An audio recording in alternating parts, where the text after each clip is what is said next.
Bora lá para a nossa aula. Beleza. Então vamos lá. A gente está falando aí nas últimas aulas sobre força, sobre somatória de força, sobre momento. A gente fez alguns exercícios, e inclusive eu cobrei um exercício para entregar. E aí eu vi que algumas pessoas aí tiveram dúvidas, vieram me procurar. A gente vai estar resolvendo ele em sala também, então vocês têm a oportunidade de entregar hoje ou amanhã, tanto faz, né? O exercício aí. Então, vamos lá. A gente falou na última aula, a gente fez alguns exercícios, e a aula dessa semana a gente vai falar sobre equilíbrio de partícula. Na verdade, a gente já está trabalhando equilíbrio de partícula. O último exercício que eu passei para vocês, quando a gente está falando de estática de um modo geral, a gente está falando de uma partícula, que eu já falei qual que era a definição, ela está em equilíbrio. Quando ela está em equilíbrio, a gente consegue calcular algumas coisas dessa partícula, desse elemento, né? É interessante que ao longo dessa disciplina, mais para frente, a gente vai começar a agregar mais informações e a gente vai poder fazer projetinhos pequenos, de treliça, alguma coisa nesse sentido, carga distribuída e tal. Mas a gente ainda está numa fase de entender os conceitos básicos e também eu senti a necessidade de trazer uma pequena revisão sobre trigonometria para vocês. Então, o exercício da aula passada foi um desafio, foi proposital esse desafio para ver quem que ia conseguir fazer, para eu sentir como que vocês estão. Inclusive, se vocês resolveram, vocês podem subir lá no Moodle o exercício, não importa se tiver errado, mas subam o exercício que vocês resolveram. A aula de hoje a gente vai resolver ele e vai chegar na resposta final. Mas eu prefiro avaliar o exercício que vocês tentaram fazer. Porque aí eu consigo ver quais são as dúvidas, aonde vocês estão errando, qual está sendo a interpretação do que vocês estão tendo sobre aqueles determinados conceitos. E assim eu posso trazer para vocês algumas revisões, como é o caso da aula de hoje. E a gente vai fazer alguns exercícios também. Então, quando a gente está falando em equilíbrio de partículas, a gente tem uma condição. Na verdade, a gente pode achar outras, né? Mas, de modo geral, a condição é que a somatória das forças, ou a força resultante agindo naquela partícula, é zero. E o que isso quer dizer? Então, vamos supor lá que eu tenho uma mesa e eu coloco uma caixa em cima da mesa. Essa caixa vai ter um peso, vai ter uma força normal, que é a força que está segurando essa caixa em cima da mesa. Não tem ninguém empurrando ela, não tem nada acontecendo.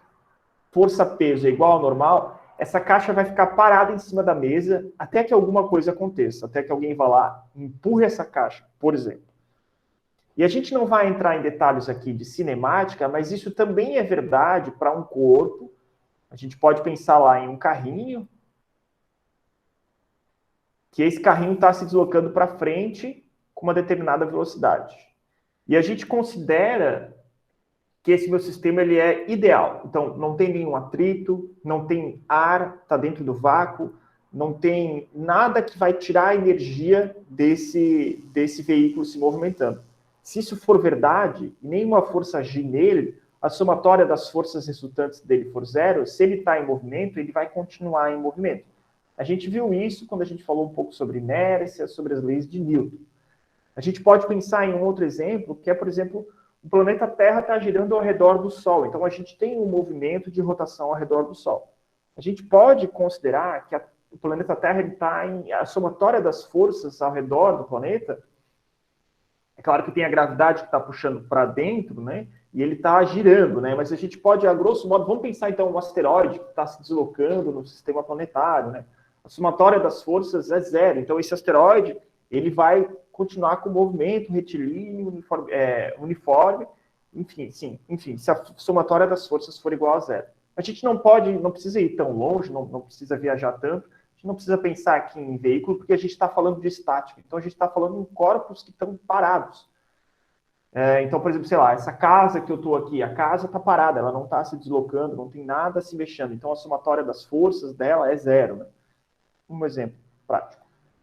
E para resolver os exercícios que a gente está trabalhando aqui, como a somatória das forças em x e y é zero, a gente só tem que decompor as forças do eixo x e y e achar o que o exercício está pedindo. Então, se ele te dá algumas forças e pede outro, a gente decompõe em x e em y e acha a resposta que a gente precisa. Então, peço que vocês peguem lápis, peguem caneta, peguem a calculadora. A gente vai fazer exercício na aula de hoje para a gente estar aprendendo um pouco mais sobre decomposição de forças. A gente vai começar de forma bem simples e a gente vai chegar no exercício que era para entregar hoje. Gente, até aqui alguém tem alguma dúvida? Alguém quer fazer algum comentário?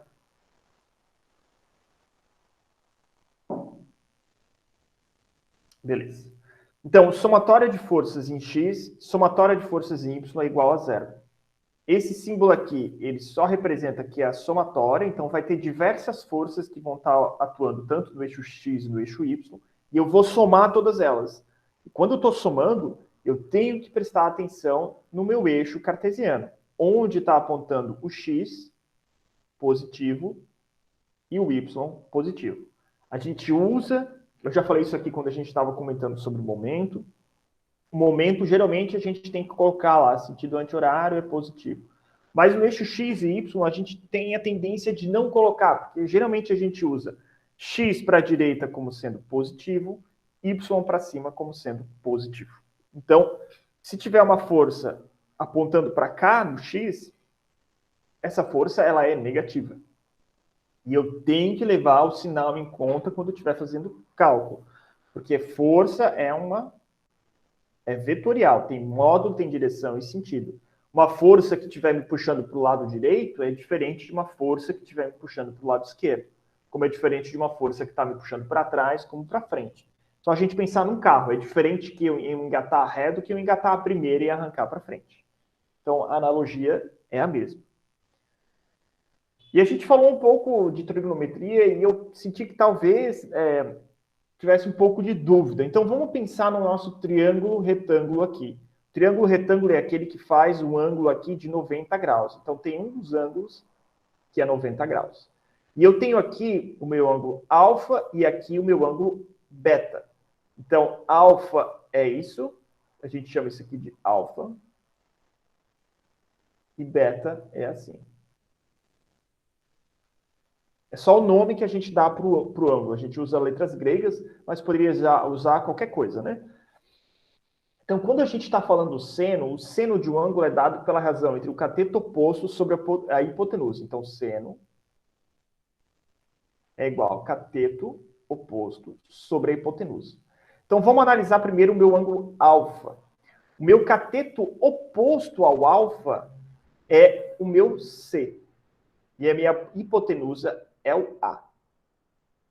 Todo mundo consegue enxergar isso? Que o cateto oposto ao ângulo alfa, ao alfa, ele está do outro lado desse triângulo, é o meu valor C. A hipotenusa é A e vai ser sempre A. Todo mundo enxerga isso, gente? Alguém não entende isso?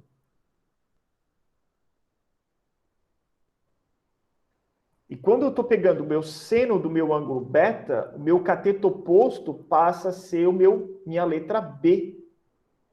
E minha hipotenusa continua sendo A. Todo mundo consegue? Alguém não entendeu isso? Eu não entendi nada, não. Só quem está falando para eu saber? Fernando. Tu lembra disso daqui? Seno igual cateto oposto sobre hipotenusa? Uhum. Então, quando a gente tem... Vamos pegar essa primeira... Vamos chamar isso aqui de 1. Essa primeira aqui, isso aqui de 2. Então, vamos pegar primeiro o meu 1. O meu 1 é isso daqui, ó. É seno de alfa. O alfa está aqui em cima, ó. O cateto oposto ao alfa, que está oposto ao meu ângulo, está apontado aqui por essa flechinha, é o C. E a minha hipotenusa é o meu A. Então, é por isso que o seno de alfa é C sobre A. Por consequência, quando eu estou pegando o meu ângulo beta, que ele está aqui, o meu ângulo que está oposto ao ângulo que está do outro lado do meu triângulo é o meu B. E a minha hipotenusa continua sendo A. Então, é por isso que seno de beta é B sobre A. Então, o seno é igual ao cateto oposto sobre hipotenusa, mas depende aonde está o meu ângulo. Se meu ângulo está em um lado do triângulo ou do outro lado do triângulo. Isso vai mudar se é C sobre A ou se é B sobre A. Ficou mais claro? Sim. E o cosseno, vamos olhar primeiro o cosseno aqui. O cosseno é a mesma coisa, é a razão entre o cateto adjacente a esse ângulo e a hipotenusa. Então, o meu cosseno é igual ao meu cateto adjacente sobre a minha hipotenusa. Adjacente quer dizer próximo, quer dizer junto. Então, quando eu vou olhar o meu ângulo alfa,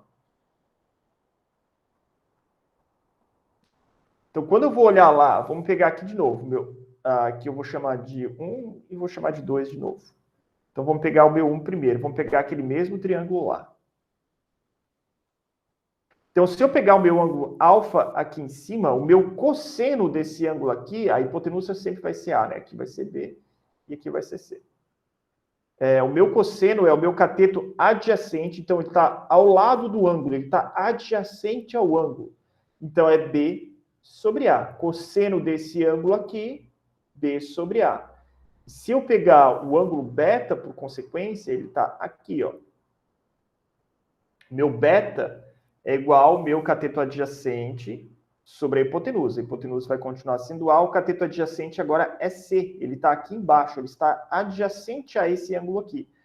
Então, sempre vai depender qual é o ângulo que a gente está pegando. Então, é uma questão de referência. Eu preciso saber qual o ângulo que eu estou olhando para saber o que é sobre o que, então. E a minha tangente, a tangente de um ângulo é sempre a razão entre o cateto oposto e o cateto adjacente. Então, a minha tangente igual ao cateto oposto sobre cateto adjacente. Então, por isso que se eu pegar a tangente de alfa é igual ao cateto oposto, que está oposto ao ângulo alfa, que é C, sobre o meu cateto adjacente, que é B. Agora não vai ser a hipotenusa, vai ser o B, que é o cateto que está adjacente a esse ângulo. E se eu pegar a tangente de beta, é o meu cateto oposto, que é o B, sobre o meu cateto adjacente, que é o C. Todo mundo entendeu, gente? Alguém ainda tem dúvidas? Vamos fazer alguns exercícios básicos para a gente fixar um pouco mais isso. Então, antes de fazer o exercício... Bom, vamos fazer o exercício, depois eu volto nos ângulos alternos internos. Então, aqui é o primeiro exercício. Eu tenho uma força F1 de 100 newtons. Eu quero que vocês achem quanto vale minha força F1 no eixo X e a minha força F1 no eixo Y. Vamos lá, bora calcular.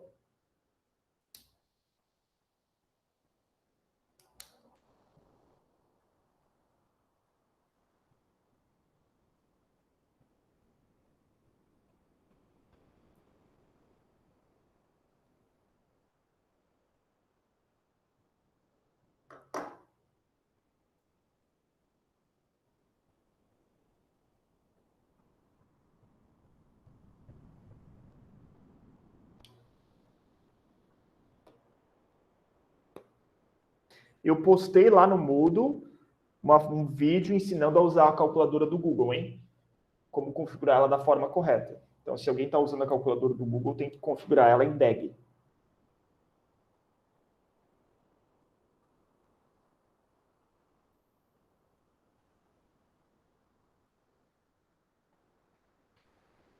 Lembrando, a gente nada mais está fazendo do que decompondo... Ficou feio aqui, né?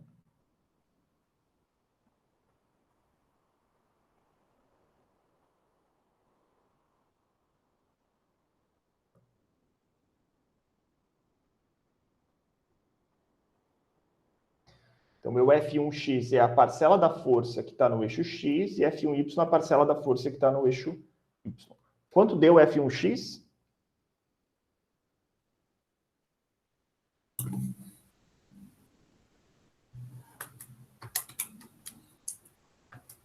Oi- 86,6. Isso. Isso. Como é que tu fez para calcular? Eu coloquei o 100 vezes cosseno de 30. Então, a minha força F aqui, que é 100, né? Aqui, peraí, eu vou apagar para não... Deixa eu fazer direito.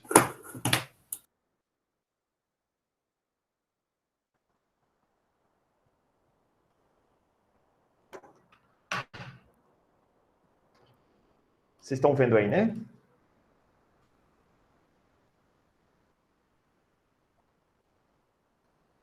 Estão vendo, gente? Então, eu tô. Beleza. Então, aqui é o meu F1x. Aqui é o meu F1y. Então, vou calcular aqui bem devagar. Então, meu F1x é igual ao meu F vezes o meu cosseno do meu ângulo θ. F1x é igual a minha força F vale 100 vezes o meu cosseno de 30. O F1x é igual a 100 vezes cosseno de 30, só fazendo na calculadora, mas a gente pode calcular o cosseno de 30, se quiser fazer bem passo a passo aqui. Cosseno de 30 é 0,86, então vai ficar 100 vezes 0,86 e uns quebrados lá. F1x é igual a vezes 100, é óbvio, né? Vai dar 86,6.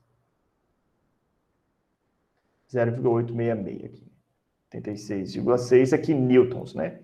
E o meu F1y é a mesma coisa. É a minha força F, que é 100, vezes agora seno de 30 graus. Vamos ver quanto é que dá? Dá 50. Então, a gente fez a decomposição da força nos eixos x e y. Eu podia ter o inverso, eu podia ter as forças x e y e pedir a resultante. A analogia, o cálculo é muito similar, né? E aí tem uma dica, e aí eu quero que vocês prestem atenção. A gente sempre usa força vezes o meu cosseno no meu eixo que está com o ângulo. Então, a gente usa esse trocadilho, cosseno com ângulo.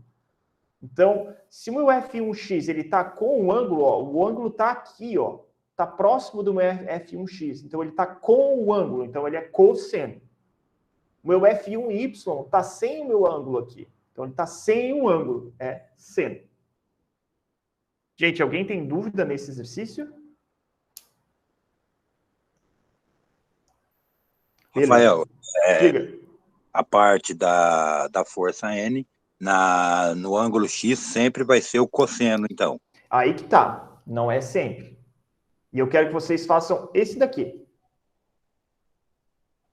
Não é sempre no X o cosseno, aí que tá.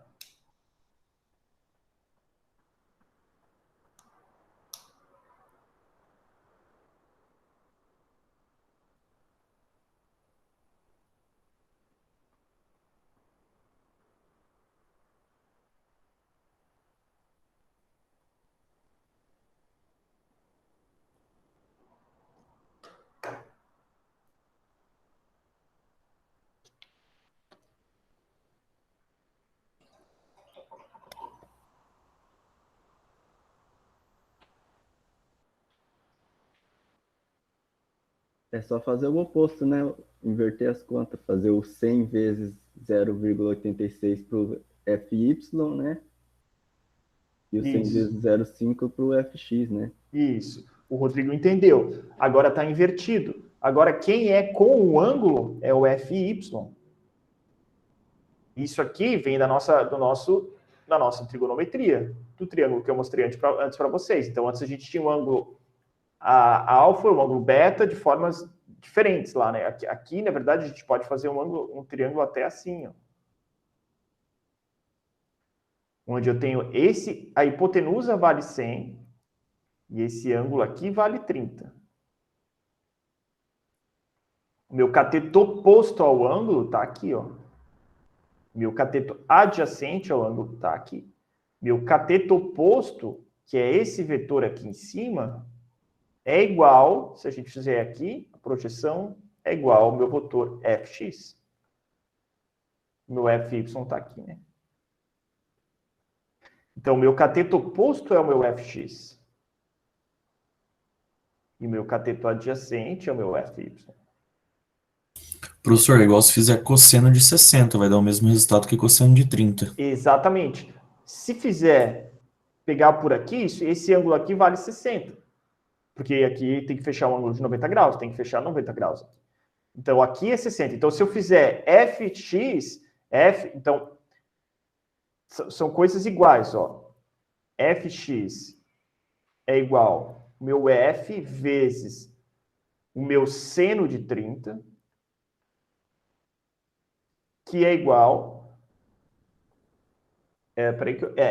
seno de 30 que é igual ao meu f vezes o meu cosseno de 60. São duas coisas iguais. Eu sei que eu escrevi dessa forma, eu poderia ter escrito assim também. Então, fx é igual ao meu f vezes o meu seno de 30, mais o meu fx é igual ao meu f vezes o meu cosseno de 60. São duas formas de calcular a mesma coisa. Deixa eu limpar a minha tela de novo.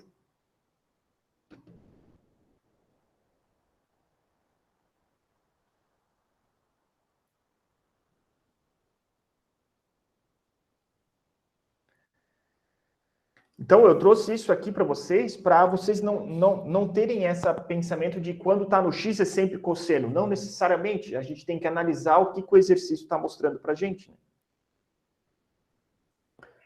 Deu certo, gente? Todo mundo entendeu isso? Então, vamos resolver aqui da forma como está Professor, isso aqui. Diga. Eu não entendi, não. Deixa eu ver como é que eu posso explicar isso de outra forma.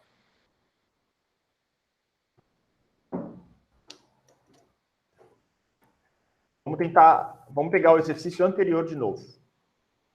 Eu estou com pouco espaço aqui, mas eu vou pegar, todo mundo consegue entender que aqui é o meu vetor fx, e eu tenho aqui o meu vetor fy. Se eu fizer uma projeção, eu consigo jogar esse vetor fy aqui, ó. Eles têm o mesmo valor. E aí eu tenho um triângulo retângulo, onde aqui eu tenho fx, aqui eu tenho fy,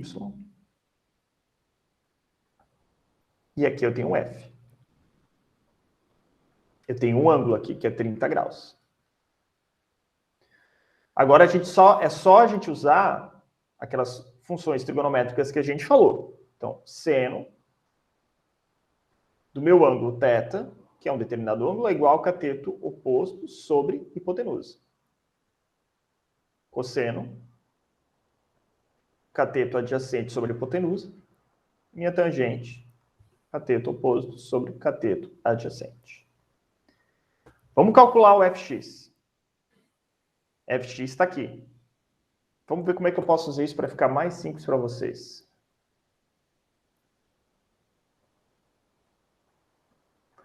Ó, vamos pegar pelo cosseno, então. Cosseno de 30 é igual ao meu cateto adjacente sobre a minha hipotenusa. Cosseno do ângulo θ, que é 30, né?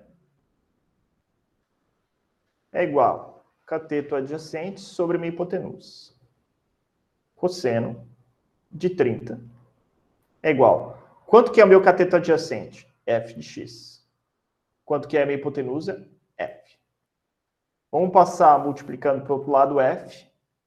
Cosseno de 30 vezes f é igual a f de x. Vamos reverter isso aqui para ficar mais fácil. F de x é igual a f vezes o meu cosseno de 30. Era aquela fórmula que a gente havia montado antes. Mas antes eu montei um pouco mais direto isso. Agora tu entendeu, Amorim? Agora entendi mais ou menos, mas entendi agora Da onde vem, né? da onde vem. Uhum. E aí, quando a gente faz o outro, a gente tem as mesmas coisas, né? O FY está aqui, o FX está aqui, né? Aí, esse ângulo aqui é 30, né? F de x aqui, né? Mas aqui, ó, vai mudar um pouco. Na verdade, não é que vai mudar, né? Muda o ângulo, né? É porque esse desenho aqui está muito similar ao outro, né? Eu deveria ter inclinado um pouco mais essa reta mais para cima aqui. Mas agora, o triângulo que eu tenho aqui é um triângulo um pouco diferente.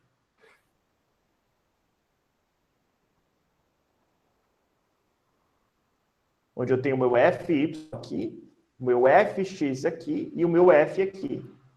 E o meu ângulo está aqui agora. 30 graus. Então, se eu pegar lá de novo seno, cosseno, tangente, né? Seno é igual ao cateto oposto sobre a hipotenusa. Meu cosseno é igual ao meu cateto adjacente sobre a hipotenusa. Tangente não vou nem escrever que a gente não vai utilizar. Então, vamos supor que eu quero calcular o meu FY. Agora, quem está com o ângulo, meu cosseno, é igual ao cateto adjacente sobre hipotenusa. Espera aí que eu vi o barulho estranho. Beleza. Então, o meu cosseno de 30 é igual ao meu cateto adjacente, meu FY, sobre o meu F.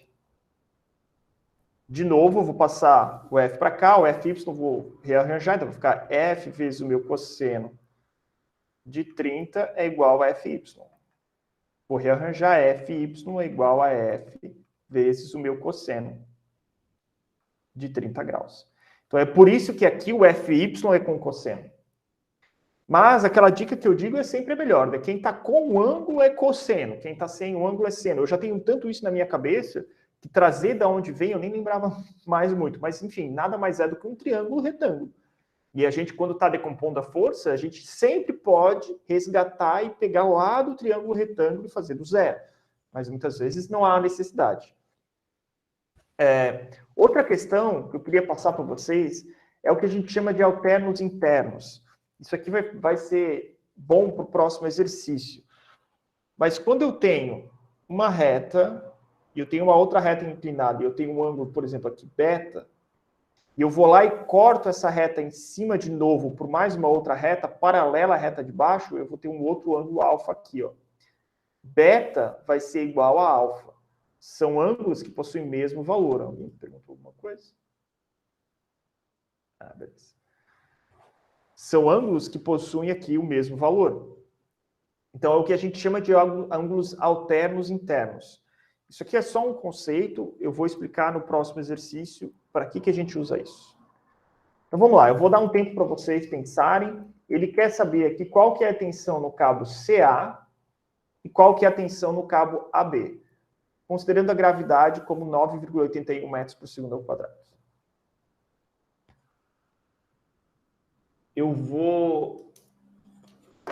Eu acho que eu vou pausar a gravação, eu vou deixar vocês colocarem a presença ali. Quem não puder continuar assistindo, tudo bem.